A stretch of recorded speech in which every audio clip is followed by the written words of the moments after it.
Actually मैं 2013 में Konkan railway join किया और कोंकण रेलवे जब ज्वाइन किया तो इस प्रोजेक्ट पे जो ये मेन ब्रिज है इसका कुछ भी नहीं हुआ था जी।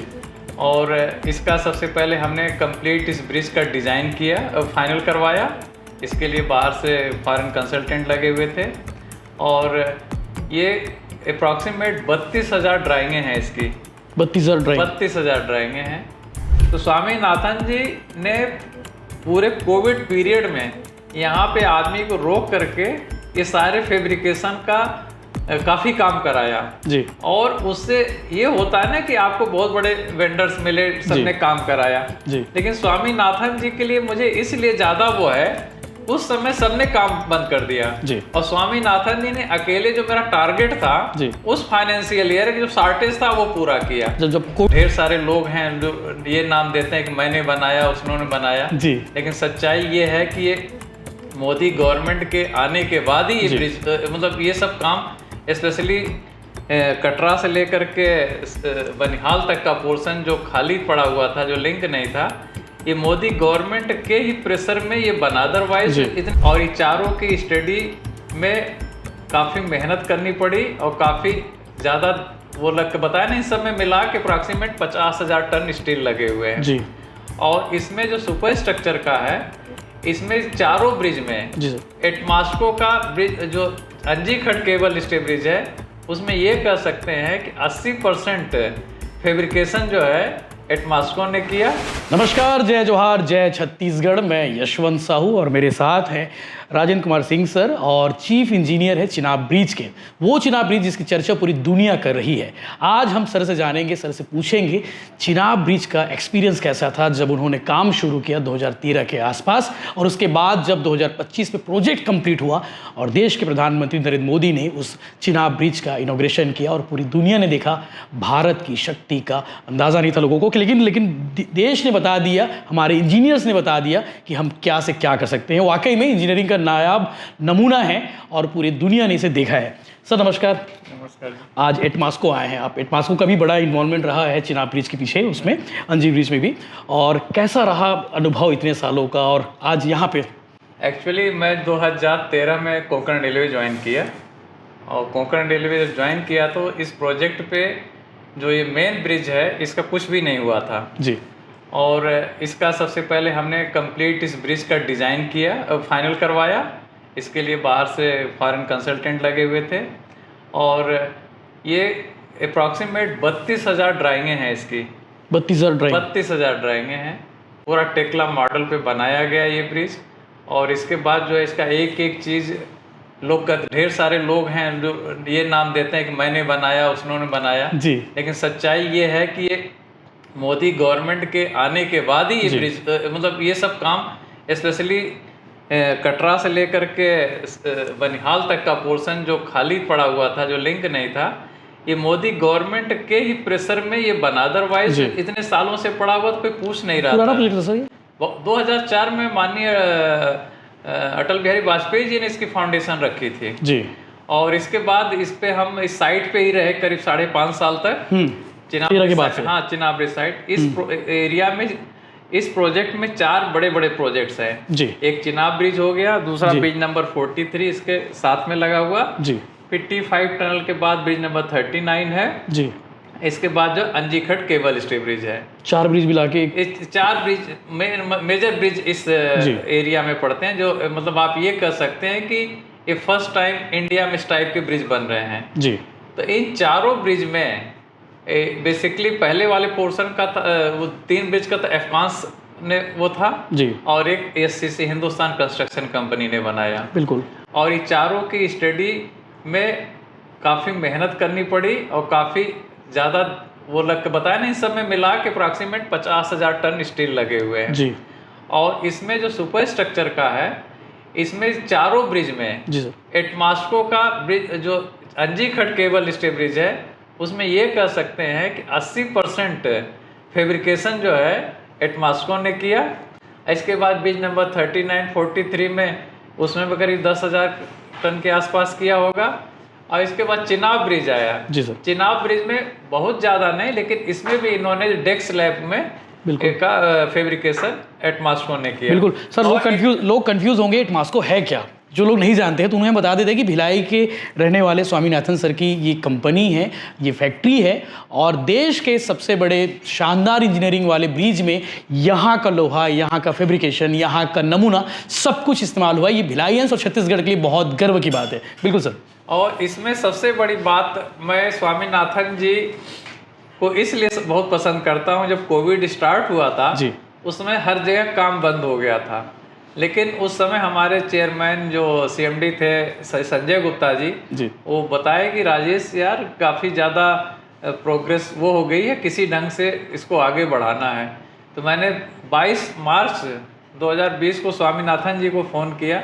आपको तारीख याद है सर? हाँ कि हमने इनको फ़ोन किया कि स्वामीनाथन जी, ये फैब्रिकेशन का जो वो है क्वांटिटी जो हमने रेलवे बोर्ड में अपने MOU के लिए दे रखी है, उसको मैं अचीव करना है।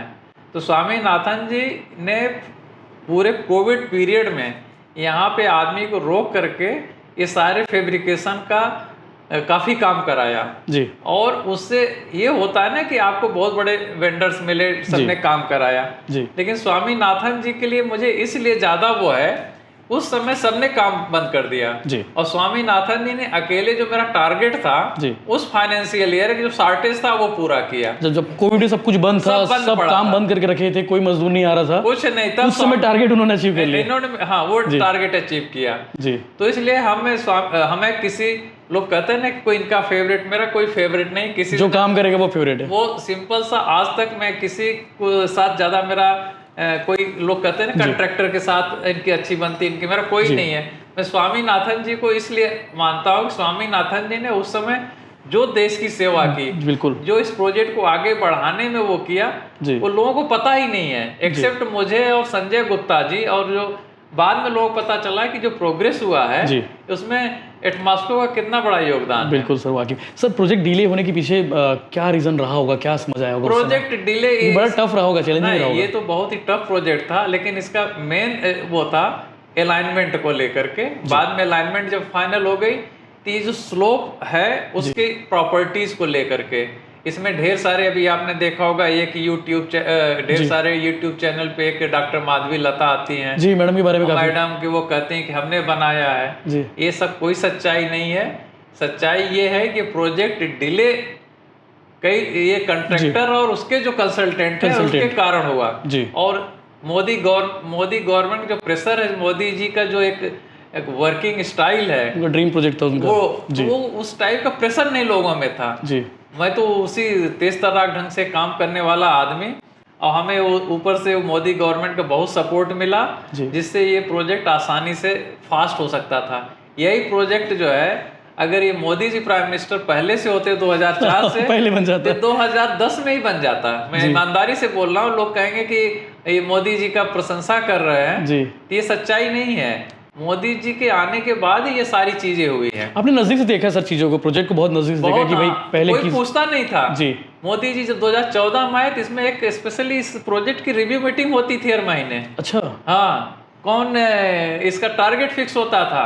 तो आप ये समझ सकते हैं कि प्राइम मिनिस्टर के ऑफिस का इतना ज्यादा इन्वॉल्वमेंट जी इस प्रोजेक्ट में हो, किसी प्रोजेक्ट हमने आज तक देखा नहीं था। उमर अब्दुल्ला ने भी तारीफ की इस प्रोजेक्ट को लेकर, काफी लंबे समय से डिले था, अभी कंप्लीट हो गया।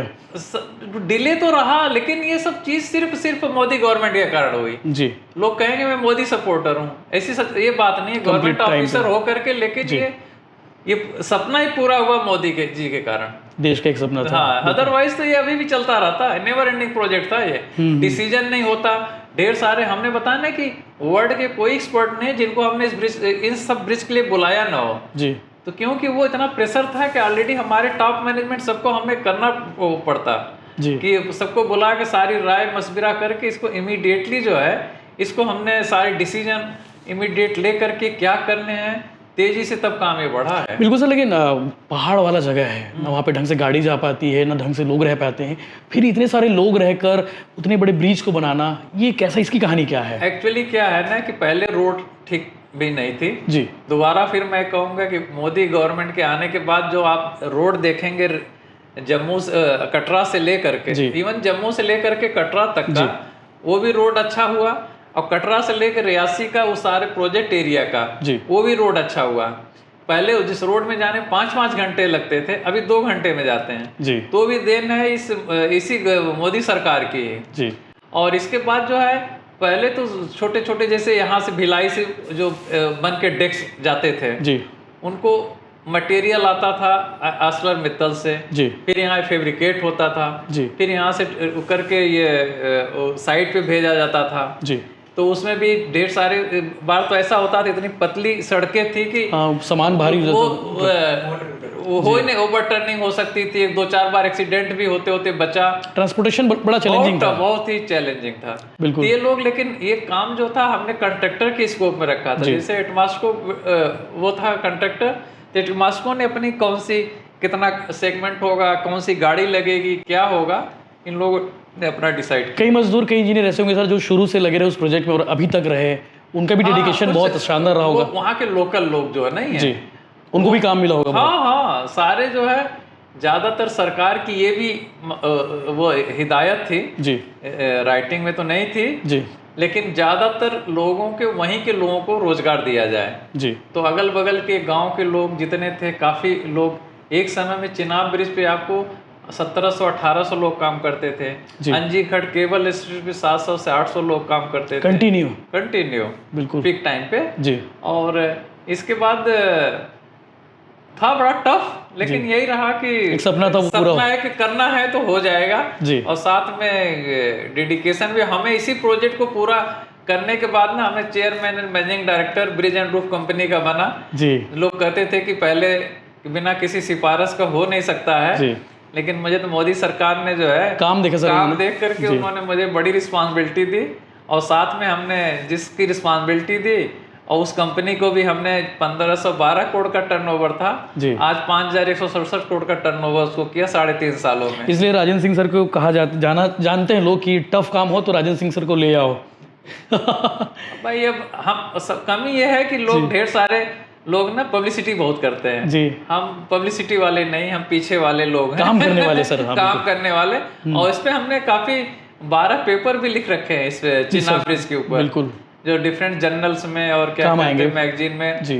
उसको पढ़ के कल के बच्चे ये देखें। इसमें ढेर सारी हमने मेरे आने के बाद पता नहीं इन्होंने बनाया कि नहीं बनाया, हमने यहाँ ऑडिटोरियम बनाने की वो प्लानिंग कर रखी थी। अच्छा, ब्रिज के नीचे आसपास? हाँ, नहीं, ब्रिज के साथ में लगा हुआ जी, गेस्ट हाउस से साथ में पहाड़ के ऊपर पहाड़ी पे कि वो ऑडिटोरियम बनाएंगे। सबसे पहले क्या, कोई चीज़ बनाने से पहले हम साइट पे करते थे कैसे होगा जी। तो उसको एक नीचे वो उस सारे उनको जो मॉड्यूल बनाया उसको दिखाने के लिए, फिर वो जो बीच वाले में हमने ड्राइंग कौन कौन सी है, कैसे कैसे ड्राइंगों का है। फिर इसके बाद एक इसका ये देखा था कि हमने एक घंटे की मूवी बनाए हैं। अच्छा। और उस मूवी को जितने हमारे IIT वगैरह के बच्चे इंजीनियरिंग कॉलेज के हैं, अगर वो चिनाब ब्रिज घूमने आए तो उसमें वहाँ पे सारी चारों ब्रिजेस को देखें कैसे बनाया गया, कैसे हो गया।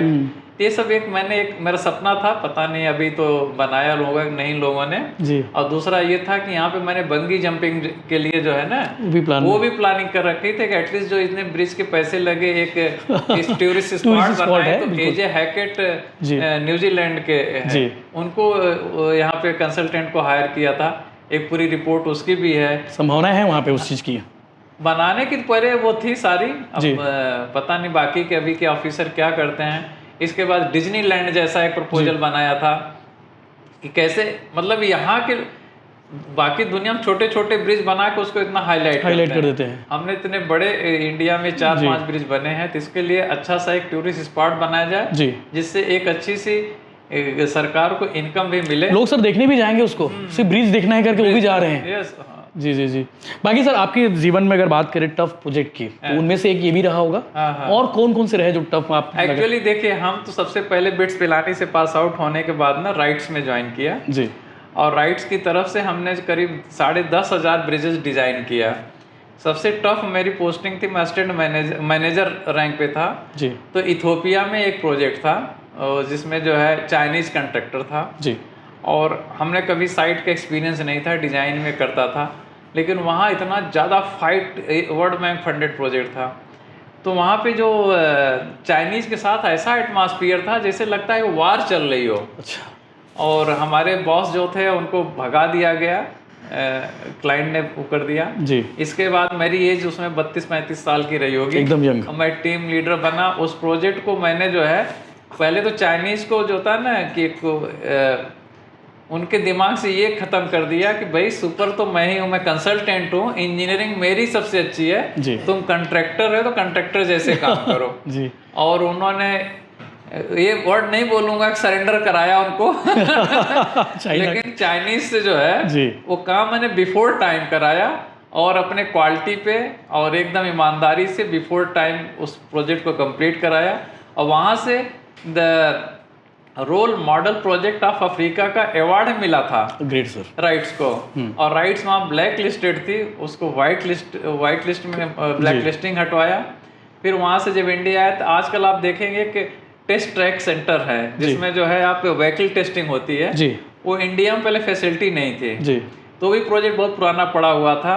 तो 2009 में जो है उस प्रोजेक्ट वहाँ का प्रोजेक्ट ख़त्म करके आया तो उस प्रोजेक्ट पे डिप्यूट किया गया राइट्स की तरफ से। और वो जो है अभी नेट्रेक्स जो है इंदौर है, आई कैट मानेसर है, GRC चेन्नई है। इन तीनों में टेस्ट ट्रैक को डेवलपमेंट करने के लिए कंप्लीट डिज़ाइन फाइनल कराई और उसका पूरा टेंडर वो करा करके पूरा जो है हमने उनको इम्प्लीमेंटेशन में लाया। फिर वहाँ से हम इस चिनाब में आए, चिनाब ब्रिज पे आए। वाकई में तो लंबा अनुभव है और वाकई में उन्होंने अपना शेयर किया है राजेंद्र सिंह सर, मतलब बताने की ज़रूरत नहीं है। चिनाब ब्रिज के चीफ इंजीनियर है और अभी उसी काम को देखते हुए उन्हें बड़े पद से भी नवाजा गया है और आज भिलाई दौरे पर आए हैं एटमास्को कंपनी, वो एटमास्को कंपनी जिनके काम की वजह से आज दुनिया ने इंजीनियरिंग का एक बड़ा नमूना देखा है। Sir thank you very much, आपने अपना कीमती समय दिया इसके लिए, थैंक यू सर। बाकी सर एटमास्को कैसा लगा, यहाँ का माहौल? बहुत अच्छा लगा। हमें स्पेशली बताया ना कि हमारे दोस्त बहुत कम होते हैं, उनमें से स्वामीनाथन जी से दोस्ती क्या कि स्वामीनाथन जी ने इस प्रोजेक्ट में हमारा बहुत साथ दिया जी सर। इन्होंने जो टाइम हमने बना रखी थी कब कब कंप्लीट करना है, कैसे करना है, तो इन्होंने एक समझ जाओ कि मुझे अपने बड़े भाई समझ करके कि इन्होंने और देश के उसके लिए कि इनका एक डेडिकेशन जो देश के लिए है ना कि नहीं सर देश के लिए तो मैं कुछ भी कर सकता हूँ। तो स्वामीनाथन जी का वो रहा। तो मैं आज सीधे जब भिलाई यहाँ एयरपोर्ट आया तो मैं कहा कि भाई ढेर सारी मीटिंग है, पहले हम एक बार बहुत बड़े स्वामीनाथन जी से सीधे भिलाई आ गए रायपुर से। Thank you very much sir. और वाकई में ये भिलाई के लिए बहुत गर्व की बात है कि भिलाई की एटमास्को कंपनी का बड़ा योगदान है चिनाब ब्रिज और उनके बाकी अन्य ब्रिजों में। और वाकई में आप भी कमेंट करके जरूर बताइएगा इस एटमास्को कंपनी के लिए क्या कहेंगे, राजेंद्र सिंह सर के लिए क्या कहें जिन्होंने अपना खून पसीना सब कुछ एक करके 2013 से लेकर अब उसे कंप्लीट करने में जो भूमिका निभाई है। और साथ ही साथ उन सारे मजदूरों का धन्यवाद, उन सारे इंजीनियर्स का धन्यवाद जिन्होंने इस ब्रिज को बता दिया कि दुनिया में भारत क्या कर सकता है।